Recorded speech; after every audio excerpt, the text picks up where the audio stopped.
So you know the story. In the beginning, let there be light. For thousands of years, we've read these ancient texts, whether it's Genesis or Babylonian tablets, as a kind of primitive physics. An attempt to explain how the stars got there, how the world was made. Exactly. But what if we've been reading the instruction manual wrong the whole time?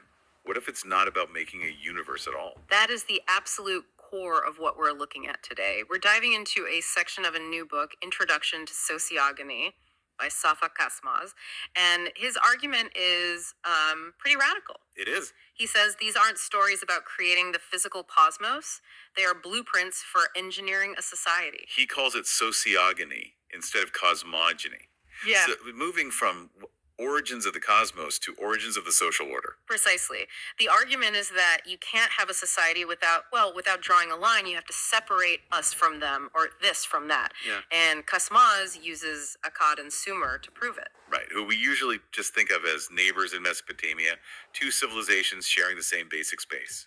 But this text suggests they were much more like a binary code, a deliberate, designed opposition. It's like they actually agreed to split reality in half between them. It's incredibly systematic. I mean, they weren't just different, they were perfect inverses. The Akkad order, for instance, claims the north, the day, the color white, and the sky. Okay. They associate themselves with flowing, fresh river water. Which makes sense, because Akkad is the archetype of the shepherd, the hunter. They're out in the open, under the sky. And then you have Sumer, the farmer. They take the south, the night, the color black, and the earth. And their water is the stagnant, salty sea. It's so neat. It goes even deeper. Akkad is gold, fire, and wisdom, or wakefulness, as he puts it. And Sumer gets silver, sleep, and ignorance. It kind of sounds like Akkad is getting the better deal there. It does on the surface, but the text implies this wasn't about good versus evil. It was more about creating necessary opposites. To make a whole, you have to separate the parts first. Okay, I see. And this is where it really clicked for me, where this whole abstract philosophy actually dictated what people ate for dinner. The raw versus the cooked. I loved this part. Yes. So Akkad is the hunter, the shepherd. So their food is conceptually closer to nature. It's not fully transformed by a pot. That's where you get dishes like shiskefta raw meatballs. Whereas Sumer, the farmer, commands the fire. They're the masters of the pot. So they eat boiled and fried foods, things that are cooked through and through.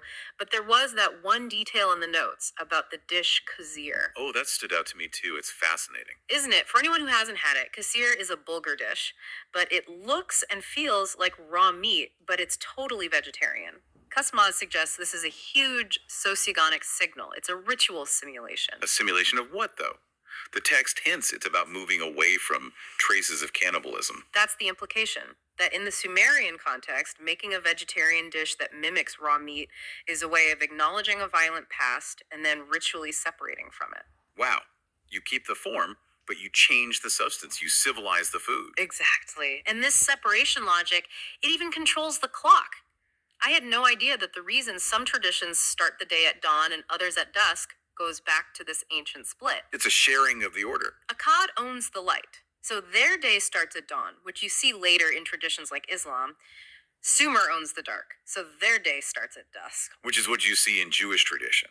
So we are literally telling time based on a treaty between Akkad and Sumer. That's the argument. So when we go back to Genesis and read, God separated the light from the dark, the waters from the waters, we're not reading a weather report. You're reading a legal contract. Creation just means separation.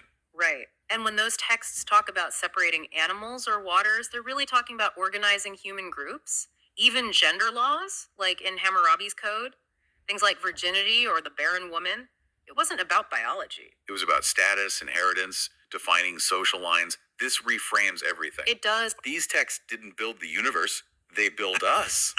They built the mental architecture we are all still living inside of. We're acting out a script that was written thousands of years ago. From the food we eat to how we mark a new day, we're unknowingly maintaining the Akkad Sumer separation. It really makes you wonder if our definition of a day is just an ancient political allegiance we've forgotten about.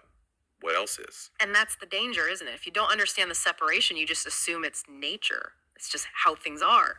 It leaves me with this one thought. We look at all the polarization today, left versus right, east versus west, and we think it's some new modern problem. But maybe Maybe we're just doing what humans have always done, trying to Yeah. build a whole society by frantically drawing lines in the sand, just hoping that if we separate enough things, we'll finally know who we are. Thanks for listening.